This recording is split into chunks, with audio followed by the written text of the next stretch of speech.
Faisal Danutu Heteru, salah satu dosen pengampu mata kuliah Teknik Silvikultur jenis terancam punah. Dan saat ini kami bersama mahasiswa di kawasan Taman Hutan Raya Tahura Nipa Kendari. Dan rencananya akan mengeksplor salah satu jenis terancam punah di dunia, yaitu pooti, seperti pohon ini ya. Nah, di mata kuliah ini salah satu metode pembelajaran yang diterapkan adalah metode pembelajaran project based learning. Jadi mahasiswa diberi project untuk mengetahui ekologi, termasuk juga regenerasi dan strategi pengelolaan pooti di kawasan Tahura ya. Selain itu juga mahasiswa juga akan melakukan salah satu teknik silvikultur, pengadaan benih. Dalam hal ini adalah melalui cabutan anakan alam, yang kemudian akan cabutan itu diambil dari hutan Tahura, lalu kemudian dibawa ke persemaian di kampus. Saya kira itu ya, terima kasih. Assalamualaikum warahmatullahi wabarakatuh. Saya Milka Tanan dengan stambuk M1A1180005 dan rekan tim saya Daliana dengan stambuk M1A1181027. Kami mahasiswa jurusan Kehutanan Konsentrasi Silvikultur Fakultas Kehutanan dan Ilmu Lingkungan Universitas Halu Oleo Kendari.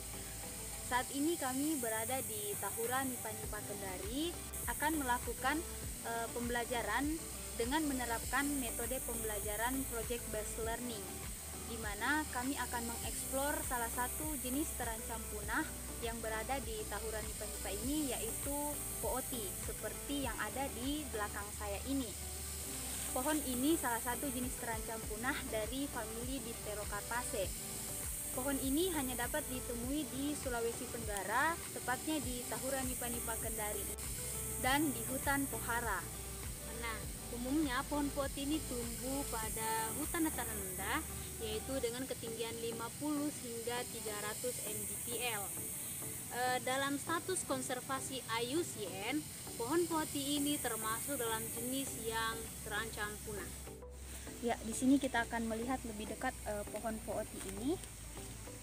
Di samping saya ini pohon pooti berukuran sedang yang memiliki tinggi mencapai kurang lebih 30 sampai 45 meter dengan diameter kurang lebih 34 sampai 45 cm. Bentuk batang dari pohon ini silindris dan berbanir papan seperti yang bisa kita lihat di sini. Bentuk banirnya seperti papan tipis. Permukaan kulitnya sedikit bersisik dan warna kulit batangnya kehitaman, agak sedikit berbeda dari pohon-pohon di sekitarnya dan memiliki bercak putih.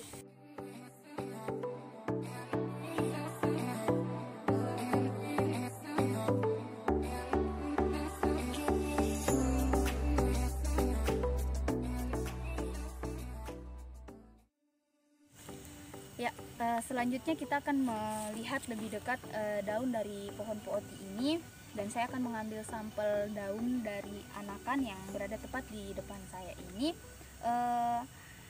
Pohon pooti sendiri memiliki bentuk daun yang lancet, tapi kadang berbentuk bundar telur,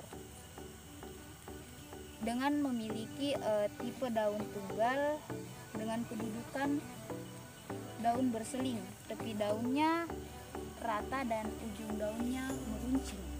Bisa dilihat lebih dekat.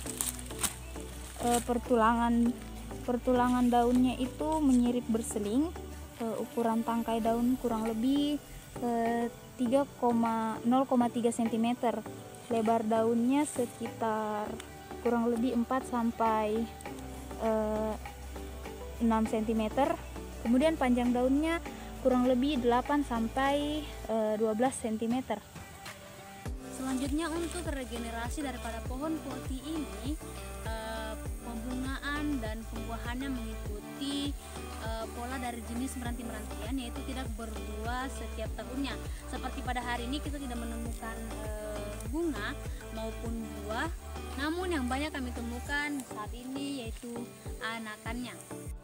Oke, selanjutnya selain beberapa karakteristik yang dijelaskan oleh rekan tim saya tadi, di sini perlu kita ketahui bahwa batang dari poti ini memiliki getah seperti yang kita lihat seperti di gambar ini, berwarna bening kekuningan. Mungkin dapat dilihat lebih dekat. Oke, berdasarkan penelitian yang dilakukan oleh Zakia Uslinawati DKK tahun 2021 bahwa getah poti yang memiliki warna bening kekuningan seperti ini masuk dalam klasifikasi grade mutu A. Ketebalan kulit yang dimiliki oleh pohon poti ini kira-kira mencapai 0,4 cm. Mungkin dapat dilihat secara lebih dekat di sini untuk ketebalan kulit yang dimiliki oleh batang poti. Tidak tanggung-tanggung, kulit batang poti ini juga memiliki manfaat atau khasiat yang sangat besar, yaitu dalam suatu penelitian yang dilakukan oleh Sahidin dan kawan-kawan pada tahun 2006 bahwa terdapat 3 oligomer resveratrol yang berhasil diisolasi dari kulit batang Hopea gregaria atau poti ini, yaitu alpha-vinirin dan vatikanol serta hopeafenol. Nah, alpha-vinirin ini bersifat toksit tetapi tidak aktif terhadap sel kanker murin leukemia P388. Sedangkan hopeafenol bersifat tidak toksik tetapi memiliki prospek untuk menjadi senyawa anti kanker. Sel kanker manusia yang dapat diinhibisi oleh ketiga senyawa tersebut adalah sel kanker leukemia HL60. Baik, berdasarkan hasil eksplorasi kami di Tahura ini tentang pohon pooti, beberapa yang kami sudah ketahui dan kami sudah telusuri bahwa pohon pooti ini berasosiasi dengan beberapa jenis tumbuhan lain. Salah satunya adalah tumbuhan macadamia ini. Kami temukan berada di sekitaran pohon pooti yang ada di Tahura. Ini juga kami temukan bambu, beberapa anakan bambu yang tumbuh di sekitaran pooti yang berasosiasi dengan pooti. Selain itu, ternyata di sekitaran pooti di sini juga terdapat anakan rotan hutan yang ya. Ini pohon kayu besi. Ini adalah salah satu tumbuhan yang berasosiasi dengan pohon pooti yang ada di Tahura ini. Batang pohon pooti ini dapat kita lihat di sini bahwasannya ditumbuhi juga oleh tanaman epifit. Itu dapat kita lihat tanaman epifit yang tumbuh pada batang pooti. Nah, selain daripada tanaman epifit yang ditumbuhi di pohon pooti ini, terdapat juga jamur seperti yang kita lihat seperti ini. Jamur pun kita temui tumbuh pada batang pohon pooti. Oke, pada kesempatan kali ini kami akan membuat plot sebanyak 3 plot dengan ukuran 20 x 20 meter. Dimaksudkan untuk mengetahui dan mengidentifikasi jumlah tanaman pooti di dalam satu plot ini. Nah, di sini kami telah berdiri di lokasi tempat pembuatan pot pertama yang akan kami buat, dan kami telah menyiapkan alat dan bahan seperti meteran roll, tali rapia dan parang. Oke, mungkin untuk mengefisiensikan waktu, mari kita Langsung lihat buat plot. ya.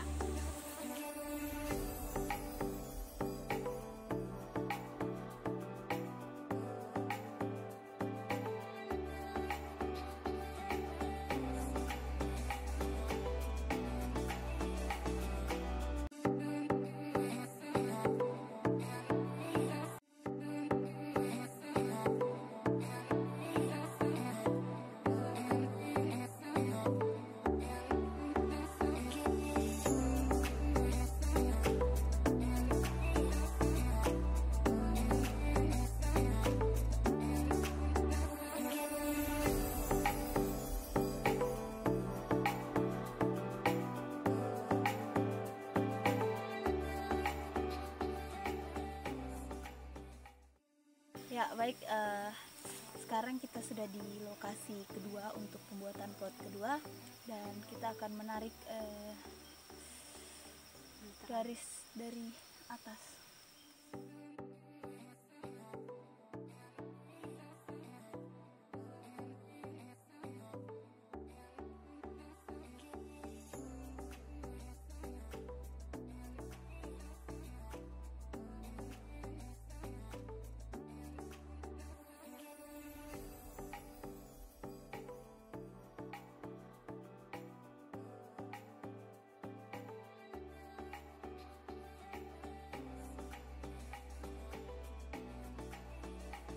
Oke, selanjutnya kita akan melakukan pembuatan plot untuk plot ketiga.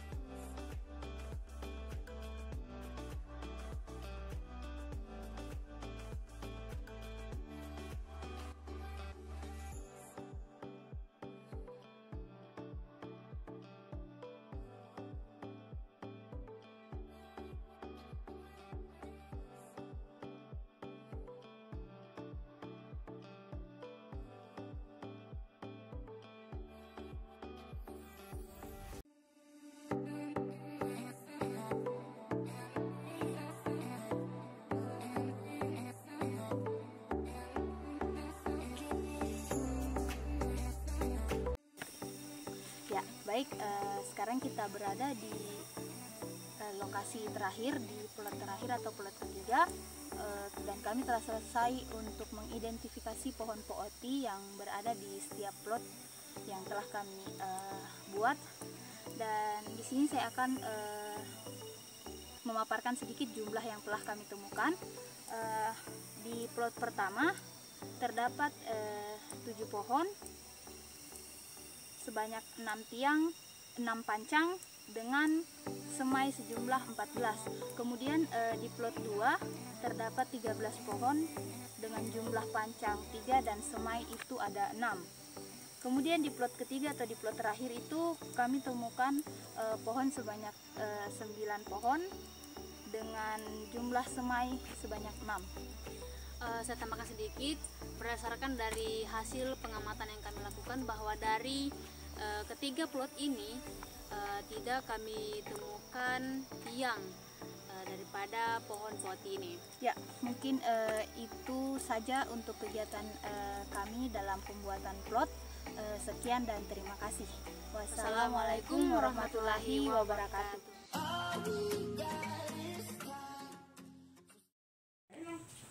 Oke, bismillah. Assalamualaikum warahmatullahi wabarakatuh.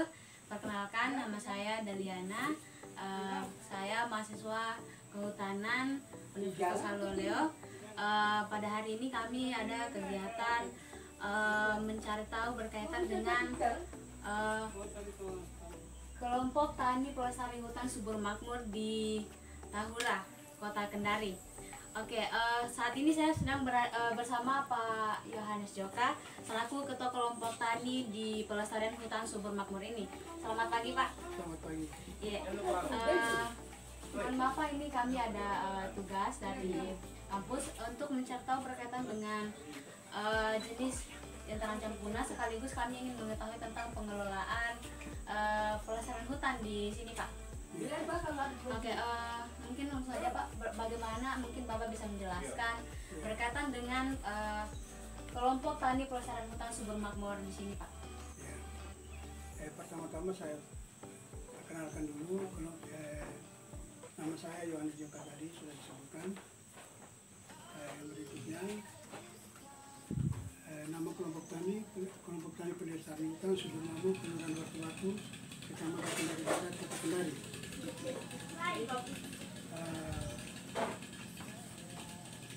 Jumlah anggota 34 orang, luas lahan 35 hektar. Ya. Kegiatan kami sini selain menanam, kami juga menjaga lingkungan ini supaya tidak rusak. Dan terus terang saja, selain tanaman yang bisa kami ambil hasilnya, juga kami menanam tanaman-tanaman lain lain seperti misalnya tanaman kayuan, misalnya kayu biti, kayu mahoni, nilam dan lain-lain. Jadi ada berbagai macam tanaman yang ditanam di Bagaimana sini. tanaman ya, selain tanaman yang bisa kami ambil hasilnya, juga tanaman kayuan yang kami tanam. Baik Pak, berkaitan dengan keberadaan kelompok tani pelestari hutan subur makmur ini, kira-kira Pak, manfaat atau pentingnya kelompok tani ini? Kalau manfaatnya kami bisa mengambil hasilnya, dan kami menjaga lingkungan ini supaya tetap lestari. Kami juga bisa mengambil hasil dari kebun ini. Hasil seperti apa? Seperti misalnya tanaman cengkeh, ada rambutan, durian, mangga, Jadi ada jeruk, berbagai macam. berbagai macam jenis tanaman yang bisa kami ambil hasil. Selanjutnya mungkin Bapak tahu berkaitan dengan pohon poti Pak? Kalau pohon kooti, nama kooti itu baru saya dengar, tetapi tidak lain barangkali itu yang disebutkan namanya gamar. Gamar itu karena banyak masyarakat sini juga biasa mengambil getahnya itu untuk dijadikan bakar-bakar dupa. Kalau ada sesajian atau apa, dia bakar itu. Kan memang harum itu getahnya itu. Jadi getahnya dimanfaatkan sebagai dupa. Ya, sebagai dupa, ya. Berarti Pak, keberadaan kelompok tani ini memang sangat bermanfaat ya Pak, selain untuk Sangat menjaga bermanfaat, iya. kawasan hutan di sini juga ternyata ada beberapa pohon atau salah satu jenis pohon yang sudah terancam punah ini ternyata masih bisa dimanfaatkan getahnya. Masih bisa digunakan. Oh iya Pak, terima kasih Pak atas waktunya. Itu saya tambahkan sedikit. Misalnya ini ya saya tambahkan sedikit ya. Ya Pak. Selain tanaman yang bisa kami ambil hasilnya, dan banyak tanaman kayu di sini. Ada juga tanaman endemi di sini, Iya, seperti kayu besi. Kayu besi. Kayu besi itu kami tetap pelihara. Kami tidak tebang itu yang masih tetap berdiri di lahan kami itu. Iya. Kami tidak hilangkan. Oh berarti kayu besi itu salah satu endemi di sini. Iya, endemi di sini. Jadi kami tidak tebang itu, tetap dia ini tumbuh. Nah, itu saja. Oh iya. Terima kasih Pak atas kesempatan dan waktunya untuk kami. Kami ucapkan terima kasih.